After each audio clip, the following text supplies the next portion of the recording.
네, 시청자 여러분 안녕하십니까? 뉴스타트 3부 시작합니다. 한덕수 권한대행이 도널드 트럼프 미국 대통령과 처음으로 통화했습니다. 한미 동맹을 재확인하고요. 조선, 에너지 분야와 함께 무역 균형 측면에서 협력할 뜻도 전했다고 합니다.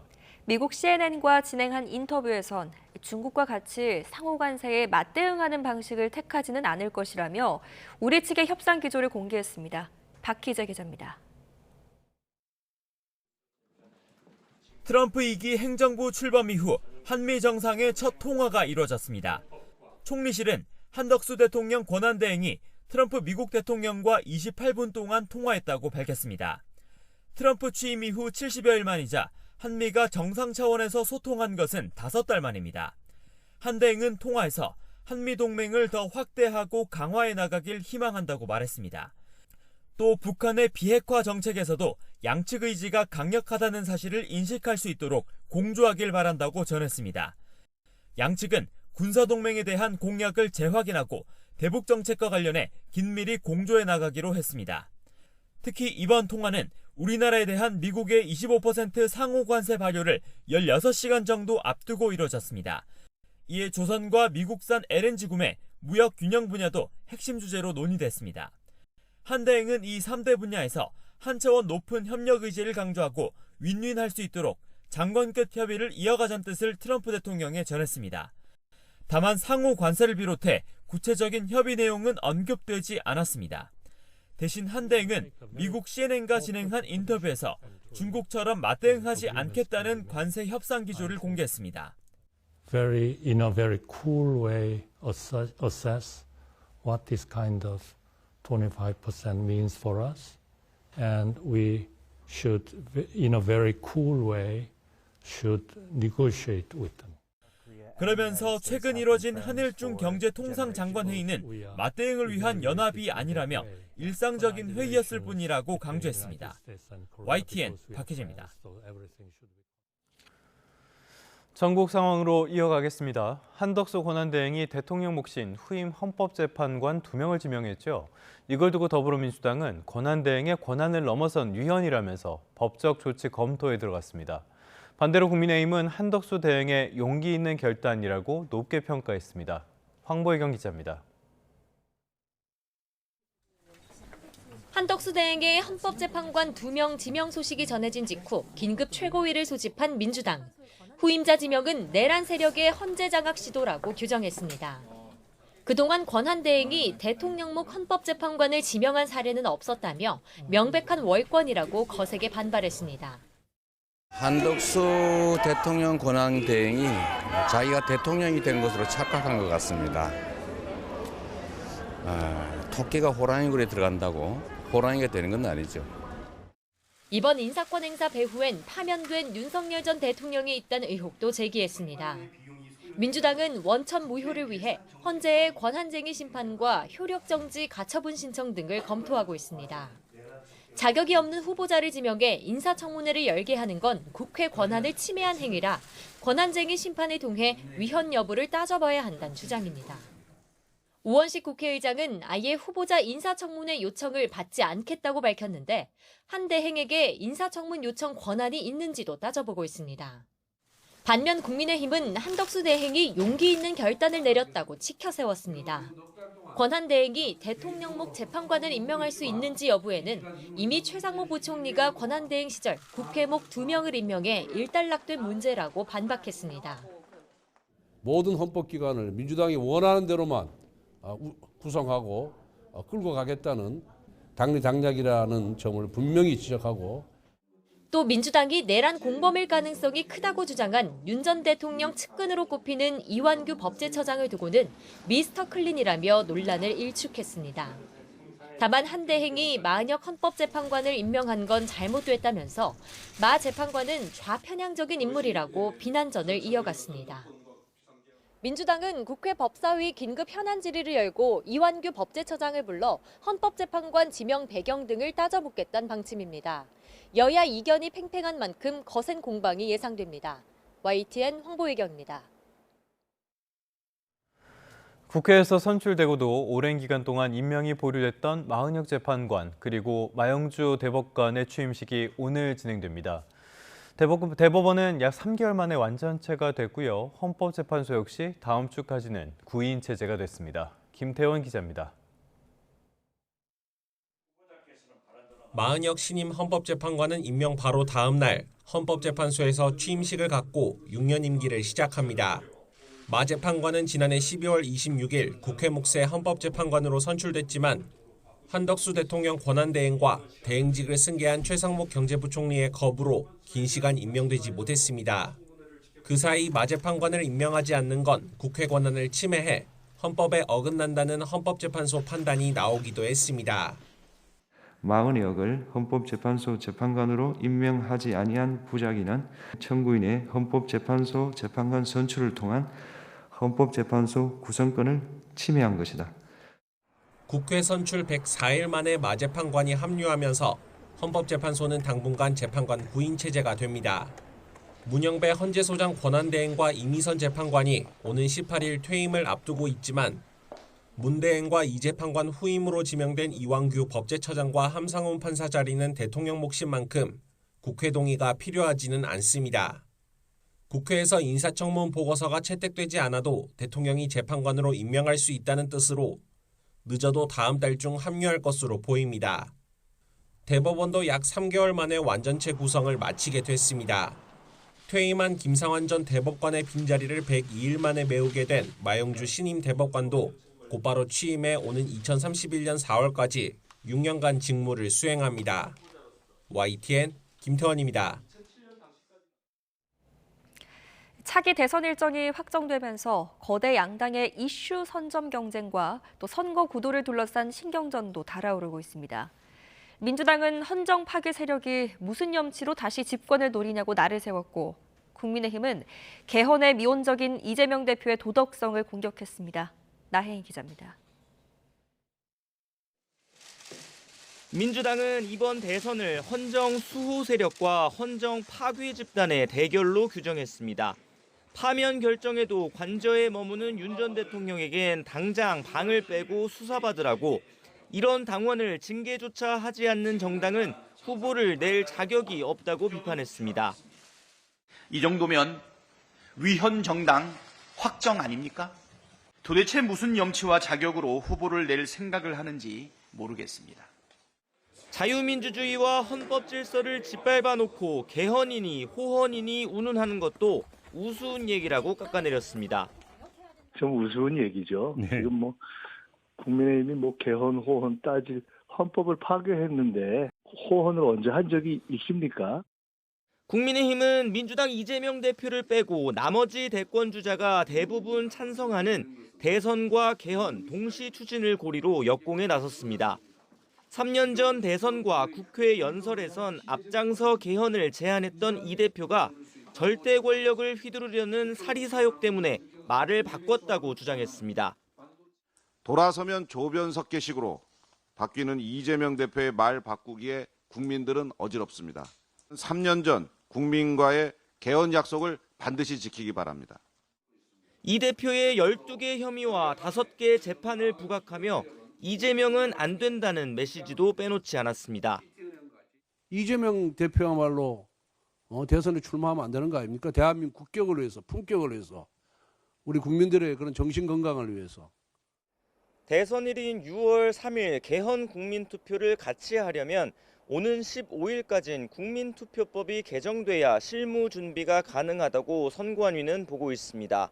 다만 개헌 이슈로 탄핵 정국 출구를 찾는 국민의힘과 내란 세력과 무슨 개헌 논의를 하느냐는 민주당 사이 접점을 찾긴 어려워 보입니다. YTN 나인입니다.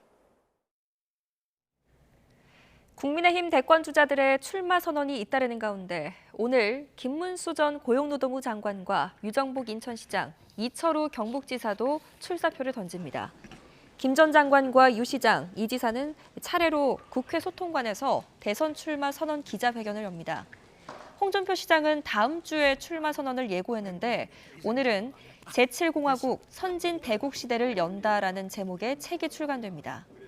황교안 전 국무총리는 국민의힘을 탈당하고 무소속 출마 선언을 한다는 계획입니다. 앞서 국민의힘에선 안철수 의원과 이정현 전 새누리당 대표가 각각 출마를 공식화했고 한동훈 전 대표는 내일 출마를 공식 선언합니다.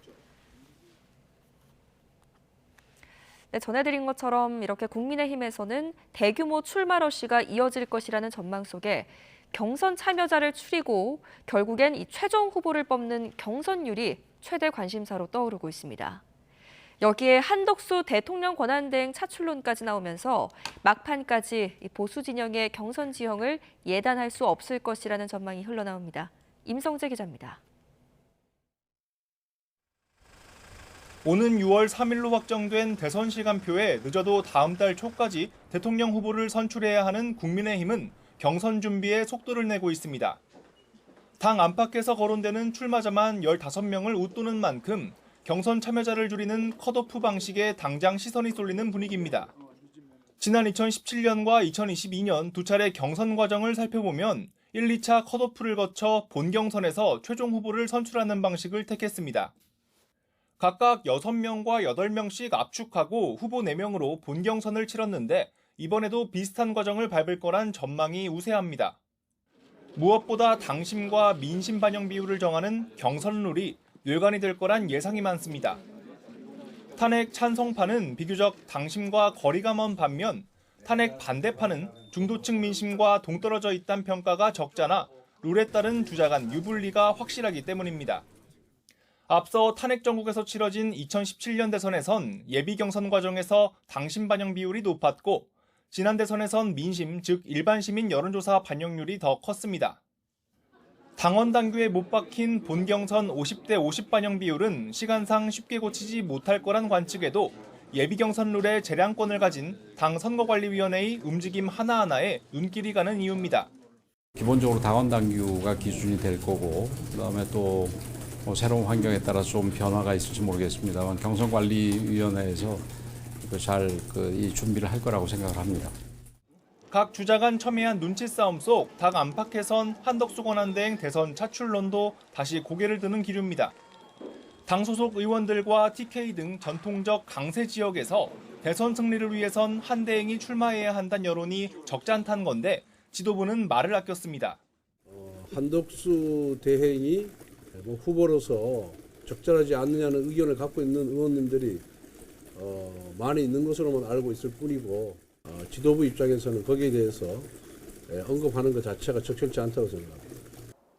다양한 후보로 치열한 당내 경선 그리고 흥행 효과로 대선에서의 반전을 기대하는 국민의힘이지만 이는 곧 민주당 이재명 대표를 상대할 확실한 대항마가 없다는 증거란 부정적 해석도 나옵니다. YTN 임성재입니다.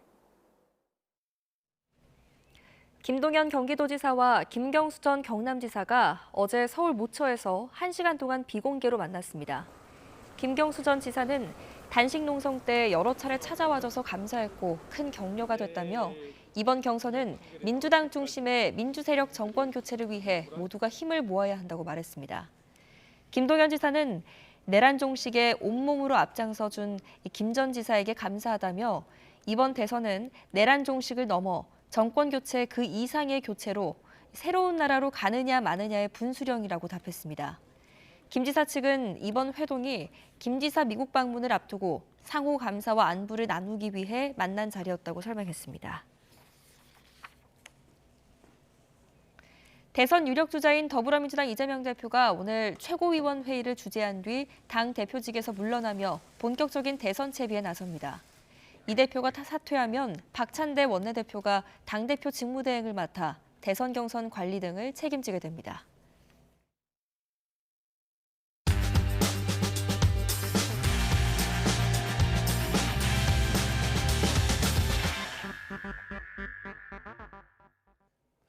(4월 9일) 수요일 스타트 브리핑 시작합니다. 먼저 한국일보입니다. 조기 대선이 6월 3일로 정해지면서 이제 55일 앞으로 다가왔습니다. 그러자 지자체들이 봄 행사를 올스톱 중인데요. 이유가 뭔가 보니까 괜한 선거법 시비에 휘말릴 가능성을 원천 차단하기 위해서입니다. 공직선거법에 따르면 선거 60일 전부터 자치단체장이나 공무원이 행사를 개최하거나 후원할 수 없습니다. 당장 대선이 60일도 안 남았기 때문에 바로 적용되는 조항입니다. 만약 위반하면 3년 이하의 징역이나 600만 원 이하의 벌금형에 처해집니다. 이러자 지자체들은 행사를 연기하거나 중단하고 있습니다. 명백한 선거운동으로도 꼽히는 지역민과의 대화가 최소 1순위입니다. 또 강연이나 학술 행사 일정도 줄줄이 미뤄지고 있고요. 지역 상권 회복을 위한 할인 행사나 축제도 직격탄을 맞았습니다. 선관위에도 문의가 쏟아지다 보니 하나하나 대응하기 어려운 현실이라고 합니다. 합법적인 행사라도 혹시나 문제가 될까 일단은 미루거나 축소하는 분위기인데요. 전문가들은 선거법 위반에 대한 유권 해석이 굉장히 포괄적이고 모호하다고 지적합니다. 이런 경우에 피해를 보게 되는 소상공인을 위한 대책이 필요하다는 의견도 신문은 함께 전하고 있습니다. 다음 국민일보입니다. 경북 의성에서 시작된 이번 괴물 산불, 국립공원에도 최악의 상흔을 남겼습니다. 주황산 국립공원은 화마로 잿더미가 되는데요. 불이 꺼진 지 2주가 지났지만 죽음의 냄새에 짓눌려 있는 주황산으로 가보겠습니다. 네, 보시다시피 임야가 새까맣게 탔습니다. 나무 대부분이 글려 있고요. 산봉우리는 완전히 불타서 윗부분이 흉하게 비어 있습니다. 이번 산불로 주황산 국립공원에서만 산림 3,260헥타르가 불탔는데 전체의 30%에 달하는 면적입니다. 주황산 인근 마을 이장은 불 터널을 지나는 심정으로 가까스로 탈출했다고 당시의 상황을 전했습니다. 국립공원공단 관계자는 그간 전국 국립공원에서 발생한 산불을 모두 합쳐도 이번 산불 피해가 더 크다고 말합니다. 지리산 국립공원도 260헥타르가 피해를 입었습니다. 기후위기로 대형 산불이 발생할 가능성은 커지고 있는데 공단이 소유한 헬기는 한 대뿐입니다. 그마저도 30년 된 노후 헬기입니다. 여러 지역에서 동시다발 산불이 발생하면 헬기 최소 2세대는 필요하다는 거 이번에 우리 모두가 알게 됐죠. 국립공원공단 전담 헬기도 확충될 필요가 있어 보이네요. 네, 끝으로 한겨레 신문입니다.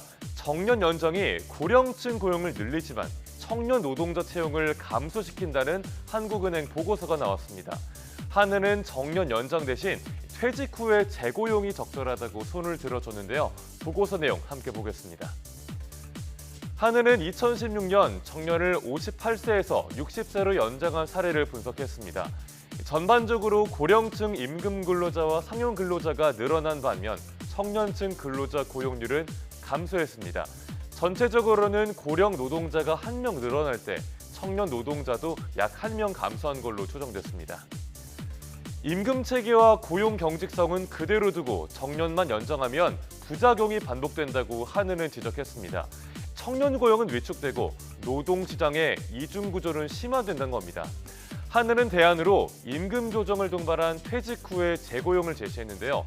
대표 사례가 일본입니다. 계속근로 로드맵을 30여 년에 걸쳐서 점진적으로 도입했습니다. 정치권과 재계, 노동계 모두에서 정년 연장은 뜨거운 감자입니다. 여러 문제가 얽힌 민감한 현안, 고차 방정식이죠. 한은은 최근에 논쟁적인 주장을 여러 개 던져왔었는데 이번 보고서에는 각계의 반응이 어떨지 궁금해집니다. 4월 9일 아침 신문 살펴봤습니다. 지금까지 스타트 브리핑이었습니다.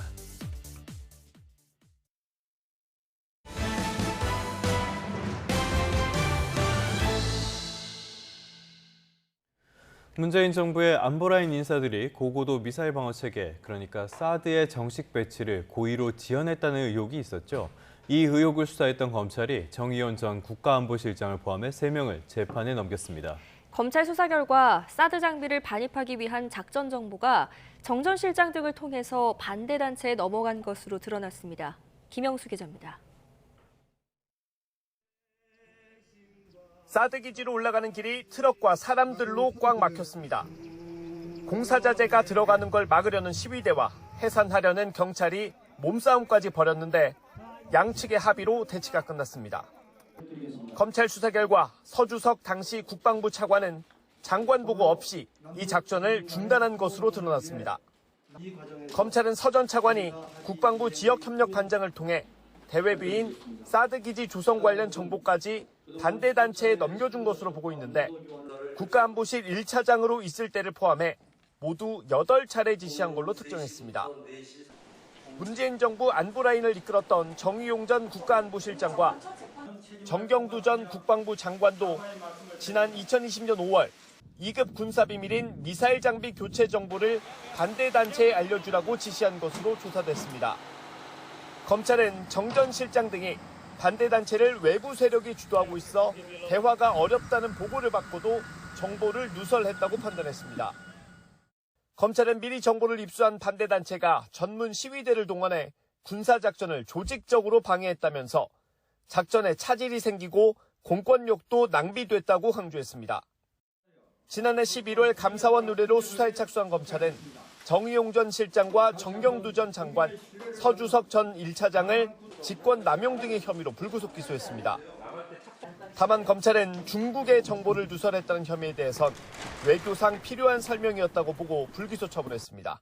YTN 김영수입니다. 고위공직자 범죄수사처가 비상계엄 수사를 어느 정도 끝마치면 해병대 채모 상병의 순직 사건 수사를 재개할 계획이라고 밝혔습니다. 윤석열 전 대통령도 피의자로 입건돼 있어서 조사가 이루어질지 관심입니다. 권준수 기자입니다. 지난 1월 윤석열 전 대통령을 상대로 체포영장 집행 등에 나섰던 고위공직자 범죄수사처가 비상계엄 관련 수사를 어느 정도 매듭 짓는 대로 해병대 채모 상병 순직과 관련한 수사를 다시 시작하겠다고 밝혔습니다. 해병대 수사단의 수사 결과를 경찰에 넘기는 과정에서 외압은 없었는지 등을 들여다볼 계획으로 공수처 관계자는 기본적으로 최 상병 사건을 맡았던 검사들 거의 전원이 계엄 사건에 투입돼 있어 어느 정도 정리가 필요하다고 말했습니다. 관심은 윤 전 대통령에 대한 조사가 이뤄질지 여부입니다. 윤 전 대통령 소환 가능성을 열어두고 있느냐는 질문에 공수처 관계자는 기본적으로 피의자로 입건된 상태라며 관련 절차는 수사팀이 판단할 문제라고 답했습니다. 윤 전 대통령은 최 상병이 숨진 경위를 숨기고 이종섭 전 국방부 장관을 주 호주 대사로 임명해 도피시킨 혐의 등으로 재작년 고발당했습니다. 공수처는 지난해 1월 국방부와 해병대 사령부를 압수수색하는 것을 시작으로 수사에 착수했지만 계엄이 터진 이후로 진전은 없었습니다. 이제 불소추 특권도 없고 국가 안보를 운운하며 수사를 회피할 방도도 없다. 지금 즉시 수사외압 직권남용 범죄의 핵심 피의자 윤석열을 구속 수사해야 한다. 윤 전 대통령이 피의자로 입건된 또 다른 사건들도 수사 속도가 붙을 전망입니다. 특히 정치 브로커 명태균 씨와 관련해 검찰이 공천 개입 의혹을 집중적으로 살펴보고 있는 가운데 공수처도 정치자금법 위반 여부를 조사할 방침입니다. YTN 권준수입니다. 부산에서 인도로 돌진한 승용차가 푸드트럭과 행인을 덮쳐 한 명이 숨지고 3명이 다치는 사고가 났습니다. 운전자는 접촉사고가 나면서 차량이 말을 듣지 않고 질주했다고 진술했는데 경찰이 경위를 조사 중입니다. 김종호 기자가 취재했습니다. 승용차가 아파트 단지 근처 도로를 쏜살같이 지나갑니다. 행인이 놀라 뒤돌아볼 정도로 빠르게 달려 향한 곳은 인도. 진입 차단봉과 아파트 울타리를 부수며 더 전진해 길가에 서 있던 푸드트럭과 행인 2명을 덮치고 멈췄습니다. 인도로 돌진해가지고 인도에서 사고가 나가지고 사고 위에 저도 되는 걸로 그렇게 인도에 있던 분들이 다치시고 뒤집힌 차량과 부서진 시설물 잔해가 그대로 보여주는 사고 충격. 갑자기 천둥번개가 치는 그런 소리에 꽝 하더만 그때 이제 큰 화물 버스가 지나가고 있었는데 지나가면서 차가 이제 뒤집히는 장면을 봤습니다. 70대 행인이 심정지 상태로 병원으로 옮겨졌지만 숨졌고 50대 행인도 심하게 다쳤습니다. 승용차 운전자와 푸드트럭 업주는 경상으로 알려졌습니다. 승용차는 사고 지점에서 300m 앞서 택시와 접촉사고가 있었습니다. 경찰은 첫 번째 사고 이후 차량 통제가 힘들었다는 운전자 진술을 토대로 정확한 경위를 조사하고 있습니다. YTN 김종호입니다.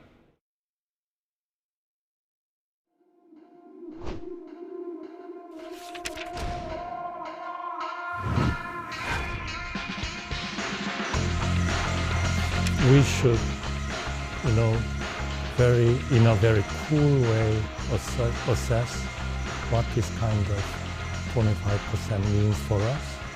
And we should, in a very cool way, should negotiate it.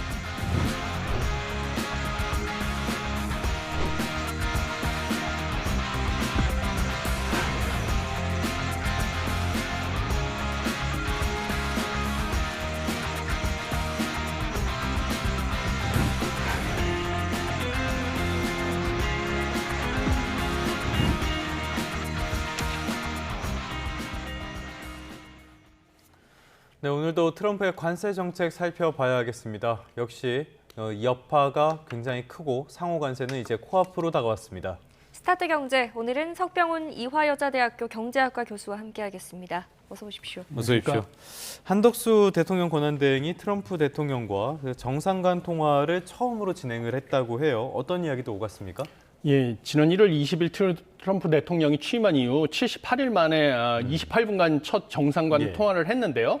지금 트럼프 대통령이 SNS에 밝힌 바에 따르면 지금 지속 불가능한 대미 무역 수지 흑자, 그다음에 관세, 조선업에서의 협력, 그다음에 미국산 LNG 수입 문제, 그다음에 알래스카 파이프라인 합작 투자, 그리고 미국이 한국에 제공하는 그 군사 보호 비용에 대한 이야기를 한 것으로 전해지고 있습니다. 네, 그 트럼프가 SNS에 이런 표현을 썼더라고요. 원스톱 쇼핑이라고 글을 남기기도 했는데 뭐 어떤 걸 원스톱으로 처리하겠다는 뜻인지 뭘 시사한다고 보십니까? 지금 최초로 언급한 것이 그 주한미군 주둔에 관련해서 한미 방위비 분담금 관련된 얘기를 처음으로 언급을 했습니다. 그래서 지금 관세 관련해가지고 통상 문제뿐만 아니라 방위비 분담금을 갖다가 한꺼번에 연계해서 처리를 하겠다라는 의미에서 원스톱 쇼핑이라는 말을 쓴 것으로 보여지고 있습니다.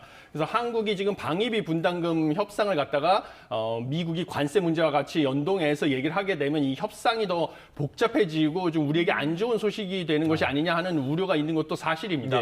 그래서 사실은 협상의 전선이 두 군데서 펼쳐지기 때문에 방위비 분담금이랑 그다음에 무역 수지 관련된 거, 그래서 복잡해지는 측면도 있지만요. 사실 이 방위비 문제는 우리의 그 대미 무역 수지 흑자 관련해서 우리가 지켜야 될 부분이 많은 것에 비교하면 상대적으로 좀 유리한 협상 카드가 될 수도 있다, 이런 의견도 제시되고 있습니다.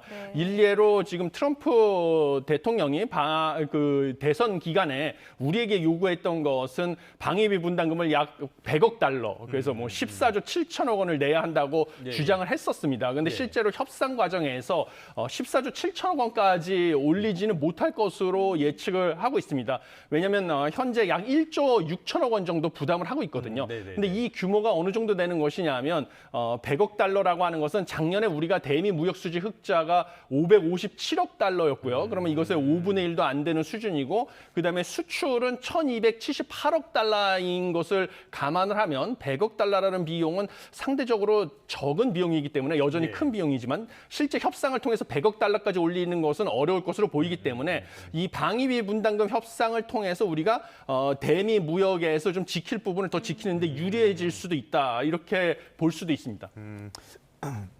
뭐 항상 트럼프의 협상 전략 자체가 본인이 원하는 걸 과장해서 이렇게 먼저 던지는 스타일이기도 하고요. 그런데 이번에 통화 내용을 보니까 좀 걱정되는 부분들이 많이 있던데, 특히 알래스카 가스 개발, 이 부분이 저는 굉장히 좀 걱정이 많이 되더라고요. 일단 이 가스 개발 어떤 겁니까? 예, 알래스카 가스 개발은 북극해 연안에 있는 프로도베이 톰슨 가스전을 개발해가지고요. 이거를 알래스카 남쪽에 있는 부동항인 니키스까지 운송하는 사업입니다. 그러다 보니까 약 1,300km에 달하는 가스관을 이제 연결을 해야 되는 대규모 공사가 되고요. 그리고 이제 거기에 들어가야 되는 비용도 2016년 당시에는 약 450억 달러, 우리나라 돈으로 66조 원이 들어가야 된다라고 추정이 됐는데, 지금 뭐 알래스카 주지사의 주장에 따르면 최근에 뭐 컨설팅 펌에서 발간한 보고서에 따르면 약 14% 감소했다라고 상황이 바뀌었다라고 주장을 하지만, 여전히 국내 에너지 업계에 따르면 이런 대규모 인프라 사업은 공사 기간이 지연되고 여러 돌발 변수 때문에 비용이 급증할 수도 있고요. 또 여기가 특히 영구 동토층이라서 좀 공사하는 것도 어렵다라고 해서 큰 위험이 도사리고 있어서 섣불리 뛰어들기는 어렵지 않나, 이렇게 생각을 하고 있습니다. 알래스카 쪽은 들어보니까 겨울에만 공사할 수 있다 그러더라고요. 땅이 얼어야지 움직일 수가 있기 때문에, 이런 상황이기 때문에 지금까지 이 알래스카 가스전 이런 개발 같은 것들이 잘 안 됐던 이유가 사업성이 없기 때문에 잘 안 됐던 거 아닙니까? 이거를 일본과 우리나라에게 계속 이렇게 압박을 하고 있는데 어떻게 보세요? 괜찮겠습니까? 이게 사실 쉽지 않은 결정이 될 것이다 이렇게 보고 있습니다. 왜냐하면 이게 지금 미국에 있는 대규모 세계적인 에너지 그룹들이죠. BP하고 엑손 모빌 등이 이미 2016년에 고려를 했다가 철수를 했거든요. 그래서 이런 대규모 에너지 기업들이 저기 사업성이 없다고 판단을 해가지고 위험이 너무 크다라고 판단을 해서 철수라는 사업에 대해서 자국 기업들이 안 되니까 이제 우리나라랑 일본을 통해서 자금을 조달해서 개발을 하려고 일종의 압력을 행사하는 게 아니냐 이렇게 보여지고 있기 때문에요. 이 큰 위험을 우리가 섣불리 떠안았다가는 우리나라 그 에너지 기업들이 막대한 손실을 떠안을 가능성도 배제할 수 없어서 쉽게 결정할 수는 없는 문제다 이렇게 보고 있습니다. 네. 이 미국의 무역 적자를 줄일 수 있는 방안을 가지고 오면 우리는 이제 대화의 길이 열려 있다 이렇게 밝히고 있는데 오늘 정인교 산업통상자원부 통상교섭본부장이 이제 방미 중에 있습니다. 좀 제시할 수 있는 카드가 뭐가 있다고 보세요? 가장 쉽게 제시할 수 있는 카드는 미국산 LNG 수입을 늘리는 것이다라고 볼 수가 있습니다. 왜냐하면 우리나라가 LNG를 최대 수입국 중에 하나인데요. 우리나라 지난해 LNG 수입액 중에서 미국산 비중은 약 11%에 불과했습니다. 그래서 LNG 수입처를 갖다가 미국으로 돌리는 것, 이것이 우리에게는 최소의 비용을 주면서 미국에게는 트럼프 행정부에게 특히 성과로 내세울 만한 손쉬운 카드가 될 것이다라고 보고 있고요. LNG가 필요하긴 하니까요. 예, 그렇습니다. 그리고 이번 방미 같은 경우는 사실은 추후 본격적으로 협상 패키지를 제시하기 앞서서 하는 예비 협의 성격이기 때문에 당장의 큰 성과를 얻기는 어렵습니다. 그래서 이번 방미 중에서 특히 앞으로 반도체를 포함한 다른 우리 주력 수출품에도 개별 관세를 부과할 예정이라고 하니까요. 그 동향을 파악하고 그 부분에 대해서 물밑 협상을 진행하는 것이 좀 필요하다 이렇게 보고 있습니다. 알겠습니다. 어찌됐든 간에 그렇다면 상호 관세는 오늘 발효가 될 것 같은데요. 지금 미국 동부 시간으로 오후 6시 20분쯤 지났으니까 이제 정말 몇 시간 남지 않았습니다. 우리 시각으로는 오늘 낮 1시라고 하고요. 영향이 굉장히 크겠죠. 예, 그렇습니다. 여러 가지 우리 그 대미 수출이 지난해 전체 수출에서 차지하는 비중이 약 19%에 달할 정도로 크기 때문에 우리에게 타격이 큽니다. 특히 우리가 미국에 가장 많이 수출하고 있는 품목이 자동차인데요. 전체 대미 수출에서 27% 차지하는데요. 자동차에도 25% 관세를 부과 예정이 돼 있기 때문에 자동차는 특히 이 가격 경쟁력이 상당히 중요합니다. 왜냐하면 우리나라 자동차 대신에 미국 국산 자동차라든지 다른 나라 자동차로 쉽게 소비자들이 대체를 할 수 있기 때문입니다. 그래서 자동차 수출의 타격이 불가피하다 이렇게 보고요. 반도체 같은 경우도 타격을 받을 수 있다라고 보고 있습니다. 왜냐하면 당장 반도체의 대미 수출 비중은 전체 수출에서 크지는 않지만요. 반도체의 대중 수출이 타격을 받을 수 있기 때문입니다. 지금 지난해 기준으로 반도체 전체 수출에서 약 3분의 1이 대중 수출인데요. 이번에 중국에 대해서 미국이 약 104%에 달하는 관세를 부과하게 되면 중국의 IT 제품의 대미 수출이 타격을 받을 수밖에 없고요. 그러면 우리나라의 반도체가 중국의 IT 제품에 들어가거든요. 중간재로. 그래서 중국의 IT 수출이 타격을 받으면 우리의 대중 반도체 수출 역시 타격을 받는 무역 구조가 되겠습니다. 그래서 반도체 수출 타격 불가피하고요. 자동차 부품 같은 경우는 중소기업들의 타격이 큽니다. 대기업들 같은 경우는 미국의 관세 장벽을 우회하기 위해서 현지 생산을 늘리는 방법으로 대응할 수가 있는데 중소기업들은 사실은 현지에 공장도 없고 정보도 부족하기 때문에 대응이 어려워서 자동차 부품에서의 타격도 불가피하다 이렇게 보고 있습니다. 네. 이 세계 각국의 대응에 지금 고심하고 있습니다. 중국 먼저 보면 트럼프가 경고한 대로 이제 추가 50%를 포함해서 104% 관세를 받게 됐습니다. 이제 중국은 이제 WTO에 분쟁 협의를 신청하기도 했는데 이 협의 가능성도 그렇고 또 협의가 어떤 방향으로 진행이 될까요? 먼저 WTO에 대한 그 분쟁 조정을 갖다가 요청을 했으나 이것은 사실 뭐 실효성이 없는 조치다 이렇게 보고 있습니다. 왜냐하면 WTO에다가 분쟁 조정을 요청을 했으면 60일간 당사자끼리 협의를 하라고 하는데 당연히 협의가 안 되겠죠. 그러면 일단은 1심으로 패널 판정을 하게 돼 있는데 패널 판정이 끝난 다음에 여기에 불복을 하게 되면 2심으로 넘어갑니다. 근데 문제는 이 2심이죠. 2심의 상소기구가 최소 3명의 상소위원이 있어야만 심리를 시작할 수가 있는데요. 네. 미국이 트럼프 행정부 1기 때부터 WTO가 미국에 불리한 판정을 한다고 이 위원 선임을 갖다가 거부를 해가지고 현재 예. 상소위원이 한 명밖에 없습니다. 그러니까 2심에 가서 네네네. 이 심리가 불가능한 상황인 거죠. 그러니까 WTO가 어떠한 해결도 해줄 수 없다 이런 상황이고요. 그래서 중국이 지금 끝까지 간다고 6가지의 반격 카드를 제시했는데 미국이 중국에 주로 수출하는 제품인 농산물에 대해서 관세를 인상하면 이것은 사실은 이제 아이오와주 같은 데 농업 지역에서 트럼프 대통령에 대한 지지율이 떨어지니까 중간 선거에 타격을 줄 수가 있고요. 뭐 펜타닐 협력을 중단하겠다, 서비스 수출을 규제하겠다 이런 등의 6가지의 반격 카드로 맞불을 놓겠다고 엄포를 넣었습니다. 그래서 당분간은 미중 간의 이런 갈등이 격화될 수가 있지만요. 결국 결과적으로 봤을 때는 미국이 중국으로 수출하는 제품은 농산물 위주고요. 중국이 미국으로 수출하는 제품은 공산품 위주의 상대적으로 고부가 가치 제품이기 때문에 중국의 대응이 이런 식으로 맞불 관세로 치닫기보다는 상대적으로 우회 수출 경로를 개척한다든지 아니면 미국을 제외한 다른 나라와 뭐 수출 시장을 개척을 한다든지 아니면 위안화를 평가 절하하는 방식 그리고 비관세 장벽을 높이는 방식으로 좀 다른 방식으로 대응을 하고 미국과는 조기에 협상을 해서 관세율을 낮추는 방식의 대응을 할 것이다 이렇게 보고 있습니다. 그래서 우회 수출 경로로 우리나라의 시커머스들이 적극적으로 진출한다 이런 의혹도 있는데요. 104% 관세, 상상할 수도 없는 관세인데 중국 쪽에 리창 총리와 폰데어 라이엔 EU 그쪽 집행위원장 통화한 걸 보니까 중국은 완전히 상쇄할 수 있는 도구를 가지고 있다 이렇게 이야기를 했더라고요. 이 도구가 어떤 게 있을까요? 뭐 중국이 그 104% 관세를 완전히 상쇄할 수 있는 도구라고 하면 뭐 대표적으로 대체 수출 시장을 개척하는 거죠. 그래서 가장 대표적으로 미국하고 소득 수준이 비슷하니까 소비자들의 소비 패턴이 유사한 유럽 연합으로의 수출을 늘리는 거죠. 그런 의미에서 이번에 7월 달에 중국과 유럽 연합이 사실은 정상회담을 개최하기로 함으로써 뭔가 유럽 연합 측면에서도 미국에 대한 그 무역 장벽을 돌파할 수 있는 중국 시장 을 개척하는 효과가 있고 중국도 유럽으로의 수출을 늘리는 효과가 있으니까 이게 첫 번째 전략이고요.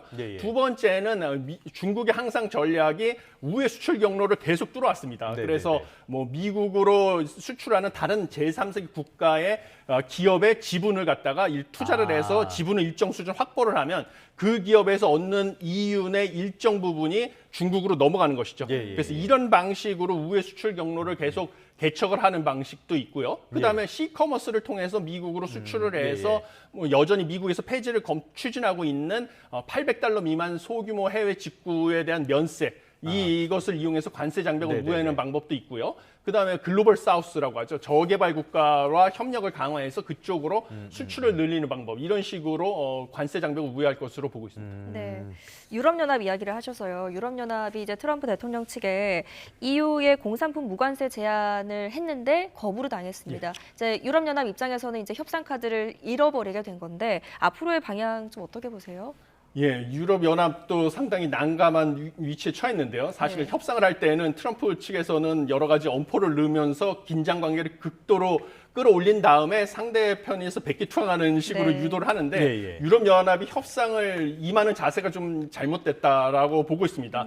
왜냐하면 처음에 그 자기끼리도 보복 관세를 부과하겠다고 했다가 역풍을 우려해서 보복 조치도 낮추고 그다음에 시점도 점점 뒤로 미룬 것이 오히려 유럽연합의 협상력을 더 약화시켰다. 그래서 이런 결과가 초래됐다라고 보고 있습니다. 오히려 더 세게 했어야 됐다. 오히려 계속 중국처럼 맞불을 우리도 놓겠다 이런 식으로 갔어야지만 미국도 한 발 물러설 수가 있는데요. 사전에 알아서 이제 물러서니까 협상 우선 전략으로 선회를 하니까 오히려 협상력이 약화된 측면이 있다 이렇게 보고 있고요. 그래서 지금 중국과의 그 수출을 더 늘리기 위한 협상을 하면서 미국을 압박하는 전략을 택할 것으로 보이고요. 그다음에 미국이 원하는 좀 카드, 그래서 뭐 LNG 수입도 늘리고 이런 식으로 미국의 요구를 일부 들어주는 식으로 협상에 임하는 수밖에 없다. 현 시점에서는 이렇게 보고 있습니다. 알겠습니다. EU도 뭐 말이 EU지 여러 나라들이 있다 보니까 각자의 이해관계가 달라서 한 목소리를 내기가 쉽지 않은 것 같은데요. 어쨌건 이런 그 관세에 대한 공포 같은 것들이 시장을 완전히 지배하는 것 같아요. 간밤에 뉴욕 증시를 보니까 강세로 시작을 했다가 결국엔 투매로 끝나버렸는데 뉴욕 증시 상황 어떻게 보셨습니까? 개장 초에는 사실은 뭐 트럼프 행정부가 여러 나라들하고 상호 관세 부과 전에 지금 협상을 진행 중이다라는 소식이 전해지면서 이 개별 협상을 통해서 상호 관세가 완화될 것이다라는 기대. 그다음에 그동안에 주가가 많이 하락했으니까 저가 매수세가 유입이 되면서 큰 폭으로 반등을 했었습니다. 그렇지만 오후에 백악관에서 결국은 중국에 대한 104% 관세를 예정대로 발효할 것이다라고 확인해 줌으로써 다시 급락을 했습니다. 그 결과 다우 지수, 나스닥 지수, S&P 500 지수 모두 하락을 했는데요. 특히 S&P 500 지수 같은 경우는 4거래일 연속 하락을 해서 2월 최고점보다 무려 19%나 하락을 했는데 월가 기준에 따르면 20% 이상 하락을 하면 약세장에 진입했다고 그렇죠. 보고 있어가지고 지금 뭐 약세장으로 가고 있다 이렇게 보시면 되겠습니다. 네, 알겠습니다. 마지막으로 간략하게 하나만 여쭙게요. 우리 경제 상황 중에 지금 환율 흐름이 좀 심상치가 않은 것 같습니다. 예, 환율에 대한 변동성 계속 커질 것으로 보고 있습니다. 당분간 미중 간의 무역 갈등이 격화되고 있는데요. 우리나라의 대중 수출이 전체 수출에서 차지하는 비중 약 20%, 작년 기준으로 대미 수출 19%라서 두 나라의 수출을 합치면 약 거의 40%에 육박하거든요. 이 대미 수출과 대중 수출이 미중 갈등으로 인해서 다 어려워질 것으로 보이기 때문에 외국인 투자자들이 우리나라 주식 시장에서 투자 자금을 뺄 수밖에 없는 상황입니다. 그러면 당연히 원달러 환율은 상승할 수밖에 없고요. 또 중국이 미국의 무역 장벽에 대응해서 위안화 평가 절하로 대응하면 우리나라 원화도 위안화와 연동돼 동조화되는 현상을 보이기 때문에 원달러 환율은 추가적으로 상승할 수밖에 없다. 그래서 지금 미중 관세 전쟁 상황에 따라서 원달러 환율, 그다음에 주식 시장 다 변동성이 커질 수밖에 없다. 이렇게 보고 있습니다. 알겠습니다. 말씀하신 것처럼 금융시장 최악이고요. 지금 원자재, 국제 유가까지 급락하고 있는 상황. 정말 트럼프의 생각과는 정반대로 가고 있는 것 같습니다. 석병훈 이화여자대학교 경제학과 교수와 함께 트럼프의 관세 정책 중심으로 경제 영향 살펴봤습니다. 오늘 말씀 고맙습니다. 잘 들었습니다.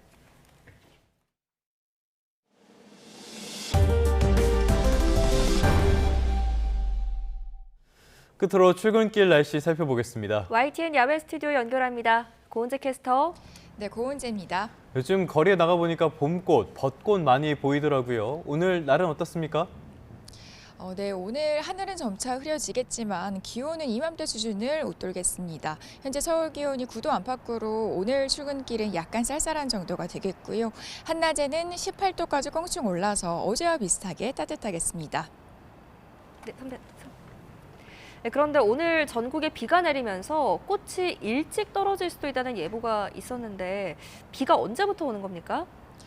네, 오늘 낮까지는 하늘만 흐리겠고요. 늦은 오후가 되어서야 서해안을 시작으로 비구름이 점차 유입되겠습니다. 따라서 서울 등 서쪽 지방에서는 오늘 퇴근길 무렵에도 산발적인 비가 이어질 전망이고요. 그 밖에 전국으로는 밤부터 확대를 하겠고 내일까지 내렸다 그치기를 반복하겠습니다.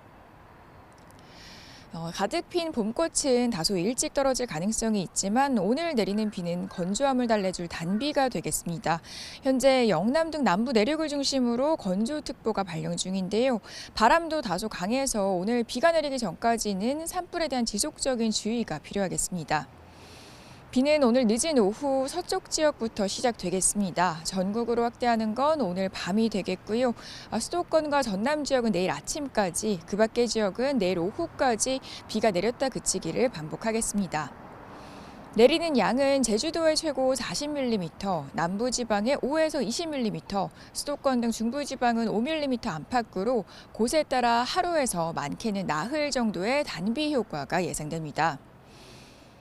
오늘 수도권 지역에서는 대기 정체의 초미세먼지에도 주의가 필요한데요. 어제 발원한 황사는 지상에 큰 영향은 없겠지만 대기 상층을 지나면서 오늘과 내일 비에 섞여 내릴 가능성이 있습니다. 하늘빛은 점차 흐려지겠지만 오늘 출근길도 공기가 부드러운 편입니다. 현재 서울 기온이 8.8도, 광주 7.1도 보이고 있고요. 한낮 기온은 서울이 18도, 광주와 대구는 22도까지 껑충 오르겠습니다. 비가 내리기 시작하는 오늘 오후부터 해상에서는 돌풍과 벼락을 동반하겠고요. 서해안에는 기상해일이 발생할 가능성도 있겠습니다. 오늘 해상과 해안가 안전에 각별한 주의가 필요하겠습니다. 지금까지 서울 상암동에서 YTN 고은재입니다. 네, 4월 9일 뉴스타트 모두 마무리하겠습니다. 네, 오늘 출근길은 우산 챙겨 나오셔야겠습니다. 시청해주셔서 고맙습니다.